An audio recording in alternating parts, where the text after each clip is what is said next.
Hello students, welcome back to my English classes. এর আগের ক্লাসে আমরা আলোচনা করেছিলাম পার্টস অফ স্পিচ কাকে বলে, পার্টস অফ স্পিচ কয় প্রকার এবং কি কি। আমরা জানি যে মোট 8 ধরনের পার্টস অফ স্পিচ আছে, যেমন noun, pronoun, adjective, adverb, preposition, conjunction এবং ইন্টারজেকশন। সেই 8 ধরনের পার্টস অফ স্পিচ বলতে কি বোঝায় সেই সম্পর্কে আজকে আমরা সংক্ষেপে আলোচনা করব। তাহলে এক ঝলকের মধ্যে আমরা 8টা পার্ট সম্পর্কে জানার চেষ্টা করব।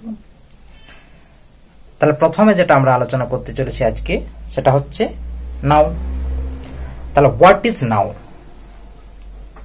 বিশেষ্য কাকে বলে, অর্থাৎ নাউন কাকে বলে? আমরা সবাই জানি নাউন হচ্ছে একটা নেমিং ওয়ার্ড। কার কার নাম? না সেটা ব্যক্তির নাম বোঝাতে পারে, বস্তুর নাম বোঝাতে পারে, কোন জায়গার নাম বোঝাতে পারে। তাহলে সংজ্ঞাটা কিরকম হবে দেখা যাক। Noun is a naming word of persons, classes, places, things, conditions, states, qualities, materials etcetera. তাহলে নাউন হলো ব্যক্তির, শ্রেণীর, স্থানের, বস্তুর, পরিস্থিতির, অবস্থার, গুণের, পদার্থের ইত্যাদির নামবাচক একটা শব্দ। তাহলে নাউনের দ্বারা কোনো ব্যক্তির নাম উল্লেখ করছে, কোনো বস্তুর নাম উল্লেখ করছে, কোনো পদার্থের নাম উল্লেখ করবে। ঠিক আছে, যেমন কয়েকটা এক্সাম্পল দেখি। নেম অফ পারসনস, ব্যক্তির নাম। ব্যক্তির নাম কি কি হলো? রাম, শ্যাম, যদু, মধু। এরপর আছে যে নেম অফ ক্লাসেস, শ্রেণীর নাম, কোন জাতির নাম, যেমন রিভার, নদী, হিল, পাহাড়, বই, ছেলে। হ্যাঁ, তাহলে এই যে রিভার, রিভার বলতে কিন্তু পাহাড়কে বোঝাচ্ছে না। রিভার মানে যত নদী আছে এই শ্রেণীটাকে বোঝাচ্ছে, কিন্তু নাম উল্লেখ করেনি, তাহলে শ্রেণী হলো। সেরকম ভাবে এরপর কি আছে না, নেম অফ প্লেসেস, জায়গার নাম বোঝাবে, যেমন Kolkata, Delhi, India. Name of things, বস্তুর নাম, যেমন পেন, কলম, বুক, বই, চেয়ার। এরপর আছে যে নেম অফ কন্ডিশনস, কোন একটা পরিস্থিতির নাম, যেমন হ্যাপিনেস একটা পরিস্থিতি, সিকনেস মানে অসুস্থতা, এটা একটা কন্ডিশনস। এরপর আছে নেম অফ স্টেটস, কোন অবস্থার নাম বোঝাচ্ছে, যেমন চাইল্ডহুড শৈশব, বয়হুড। ঠিক আছে,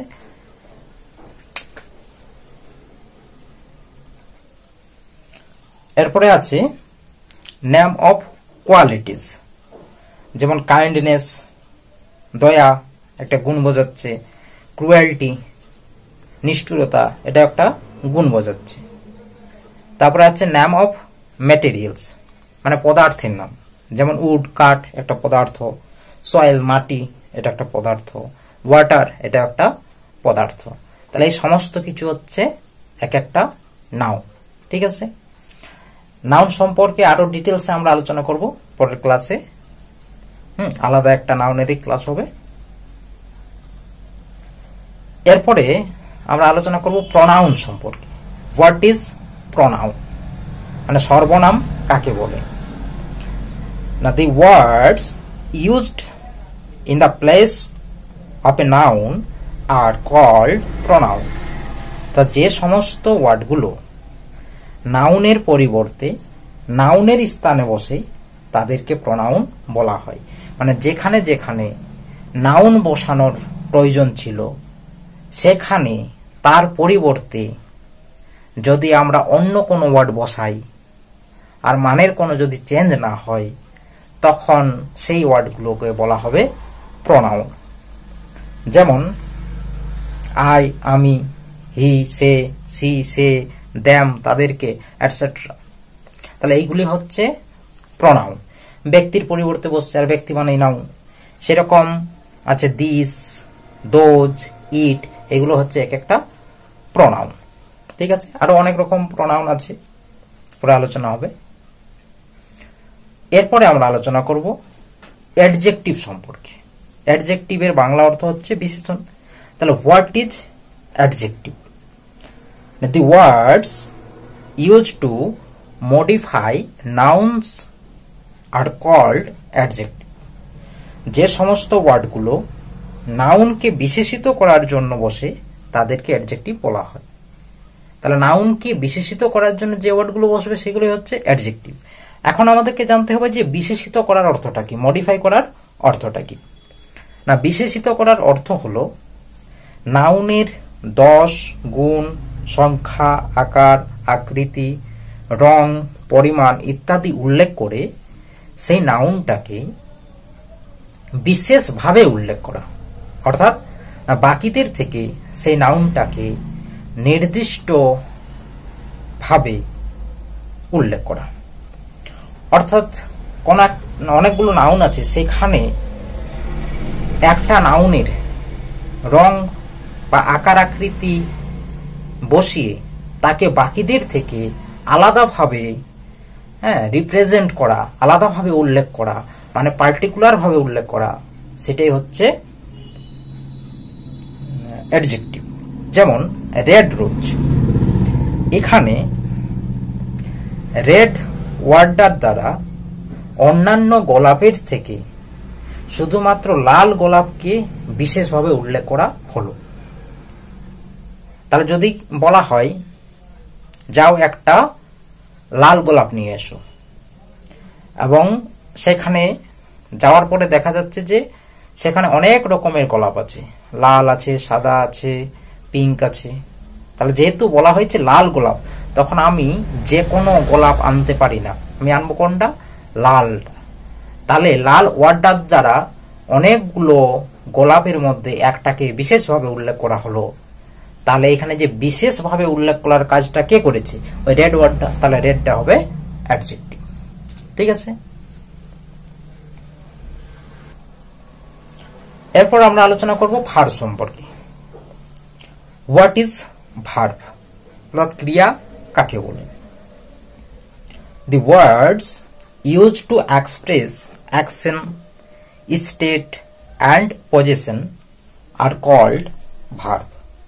তাহলে যে ওয়ার্ডগুলোর দ্বারা কাজ করার, অবস্থার এবং অধিকারে কোনো কিছু থাকার ভাব প্রকাশ করা হয় তাদেরকে ভার্ব বলা হয়। তাহলে যে ওয়ার্ডগুলোর দ্বারা কি করা হবে? না কোনো কাজ করার ভাব বোঝাবে, অথবা কোনো অবস্থার ভাব বোঝাবে, অর্থাৎ আবার কোনো কিছু অধিকারে আছে সেই রকমের ভাব প্রকাশ করবে, তাদেরকে ভার্ব বলা হয়, ক্রিয়া বলা হয়। যেমন অ্যাকশনের ভাব, অ্যাকশন মানে কোনো কাজ করার ভাব বোঝাবে। যেমন ডু করা, রিড পড়া, রাইট লেখা, ইট খাওয়া, তাহলে প্রত্যেকটাই কাজ করার ভাব বোঝাচ্ছে। তারপরে আছে না স্টেটের ভাব, স্টেট মানে কোনো কিছুর একটা অবস্থা বোঝাবে, কোনো জায়গায় কোনো কিছু আছে বা কোনো ব্যক্তি কোনো কিছু হয় বা আছে। যেমন am, is, are, was, were, be, এগুলো হচ্ছে স্টেট অফ ভাব। তারপরে আছে পজিশন এর ভাব। তাহলে পজিশনের ভাব কিরকম বোঝাবে? না কোনো কিছুর অধিকারে কোনো কিছু আছে। যেমন হ্যাভ, হ্যাজ, হ্যাড, এগুলো হচ্ছে পজিশন। অর্থাৎ মোট এই 3 রকমের ভার্ব আছে। এবং এই ভার্বগুলোকে আমরা অনেক রকম ভাবে ভাগ করতে পারি। এই ভার্ব হচ্ছে সবথেকে গুরুত্বপূর্ণ পার্ট। তাহলে আমরা ডিটেলসে ভার্ব সম্পর্কে আলোচনা করব পরে। এরপরে আছে যে অ্যাডভার্ব কাকে বলে? অ্যাডভার্ব বাংলা অর্থ হচ্ছে ক্রিয়া বিশেষণ। তাহলে হোয়াট ইজ অ্যাডভার্ব, ক্রিয়া বিশেষণ কাকে বলে? The words use to modify verbs are called adverb. মানে যে ওয়ার্ডগুলোর দ্বারা ভার্বকে বিশেষিত করা হয় তাদেরকে অ্যাডভার্ব বলা হয়। যেমন আমরা পেলাম যে নাউনকে যে বিশেষিত করে তাকে অ্যাডজেক্টিভ বলা হয়, এখানে ভার্বকে যে বিশেষিত করে তাকে অ্যাডভার্ব বলা হবে। বা ভার্বকে বিশেষিত করার অর্থটা কি? ভার্বকে বিশেষিত করার অর্থ হলো কাজের, অর্থাৎ ভার্বের কাজের স্থান, ধরন ও সময় প্রভৃতি উল্লেখ করা। তাহলে একটা কাজ কখন ঘটছে, কিভাবে ঘটছে, ঠিক আছে, যে ওয়ার্ড দ্বারা এই ভাবটার প্রকাশ হয় সেই ওয়ার্ডগুলোকে বলা হবে অ্যাডভার্ব। যেমন কাজের ধরন অর্থাৎ ভার্বের ধরন, কিরকম ভাবে কাজটা ঘটছে। যেমন হলো কুইকলি, তাড়াতাড়ি, স্লোলি, ধীরে ধীরে, অ্যাংগ্রিলি, রাগান্বিত ভাবে, লাউডলি, জোরে। তাহলে একটা কাজ কেমন ঘটছে সেই ভাবটা প্রকাশ করছে। তারপরে আছে কাজের সময়ের ভাব। যেমন নাও, এখন, দেন, তখন, টুডে, আজকে। তাহলে এই প্রত্যেকটা ওয়ার্ডের দ্বারা কি বোঝাচ্ছে না একটা কাজ কখন ঘটছে সেটা উল্লেখ করছে। এরপরে আছে না কাজের স্থান, একটা কাজ কোথায় ঘটছে। যেমন হেয়ার, দেয়ার, এগুলো হচ্ছে কাজের স্থান। তাহলে এগুলোকে বলা হবে অ্যাডভার্ব। আর অনেক ধরনের অ্যাডভার্ব আছে, ঠিক আছে। এরপরে আমরা আলোচনা করব যে প্রিপোজিশন কাকে বলে। না প্রিপোজিশনের বাংলা অর্থ হলো পদান্বয়ী অব্যয়, এক ধরনের অব্যয় কোন ওয়ার্ডের শেষে যুক্ত হয়। The words used to link the object to the other parts of the sentence are called preposition.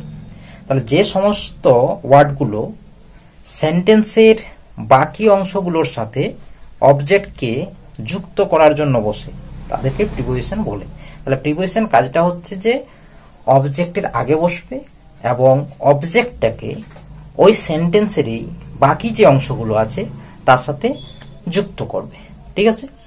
বাংলার ক্ষেত্রে কি হয় না কোনো একটা নাউনের শেষে প্রিপোজিশন যুক্ত হয়, কিন্তু ইংরেজির ক্ষেত্রে কি হয় না নাউনটার আগে সেই প্রিপোজিশনটা বসে।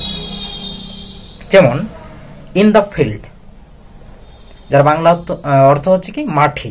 তাহলে ইন কথার অর্থ হলো মধ্যে, এবং তারপরে কি আছে মাঠ, তাহলে মাঠের মধ্যে। তাহলে ইনটা কোথায় বসেছে না ফিল্ডের পূর্বে, আগে। আর বাংলার ক্ষেত্রে দেখছি যে মাঠে, তাহলে মাঠ নাউন হলো, তার শেষে এ যোগ হয়েছে, তাহলে একটা নাউনের শেষে যোগ হচ্ছে বাংলাতে মাঠে, ঠিক আছে। সেরকম ভাবে অন দ্য টেবিল, টেবিলের উপরে, অন মানে উপরে, ঠিক আছে। এরপরে আমরা আলোচনা করব কনজাংশন। কনজাংশনের বাংলা অর্থ হচ্ছে সংযোজক অব্যয়, অর্থাৎ যে দুটো জিনিসকে যুক্ত করে। তাহলে কনজাংশন কাকে বলে না the words use to combine more sentences or nouns and pronouns are called conjunction. তাহলে যে সমস্ত ওয়ার্ডগুলোর দ্বারা একের বেশি সেন্টেন্সকে অর্থাৎ অথবা একের বেশি নাউন বা প্রোনাউনকে একসঙ্গে যুক্ত করে সেই ওয়ার্ডগুলোকে বলা হবে কনজাংশন। যেমন অ্যান্ড, এবং, বাট, কিন্তু, অর, অথবা, এই সমস্ত হচ্ছে কনজাংশন। এরপরে আলোচনা করব আমরা কি না ইন্টারজেকশন কাকে বলে।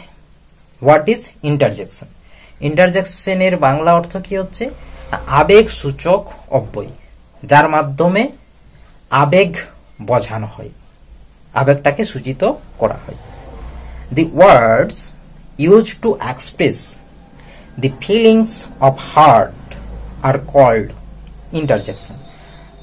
অর্থাৎ যে সমস্ত ওয়ার্ডগুলোর দ্বারা মনের বা হৃদয়ের যে আবেগ, সেই আবেগটা প্রকাশ করার জন্য ব্যবহৃত হয়, সেই ওয়ার্ডগুলোকে বলা হবে ইন্টারজেকশন। যেমন ফিলিং অফ জয়, আনন্দের ভাব প্রকাশ করার জন্য কি বসে হুডরে। ফিলিংস অফ সরো, মানে দুঃখের ভাব প্রকাশ করার জন্য কি বসে এলাস। এবং ফিলিং অফ হ্যাট, ঘৃণার ভাব প্রকাশ করার জন্য বসে ফাই। তাহলে এইরকম বিভিন্ন ধরনের ফিলিংস বোঝানোর জন্য বিভিন্ন ধরনের ওয়ার্ড ব্যবহৃত হয়, ঠিক আছে। তাহলে এই হচ্ছে মোট 8 ধরনের পার্টস অফ স্পিচ আমরা খুব সংক্ষেপে আলোচনা করলাম। এর পরের ক্লাসে আমরা প্রত্যেকটা পার্ট সম্পর্কে ডিটেলসে আলোচনা করব, ঠিক আছে। তার জন্য যারা নতুন তারা অবশ্যই চ্যানেলটাকে সাবস্ক্রাইব করবে এবং পছন্দ লাগলে লাইক করবে, এবং যারা পড়তে ইচ্ছুক সেই রকম স্টুডেন্টের কাছে শেয়ার করবে। Thank you.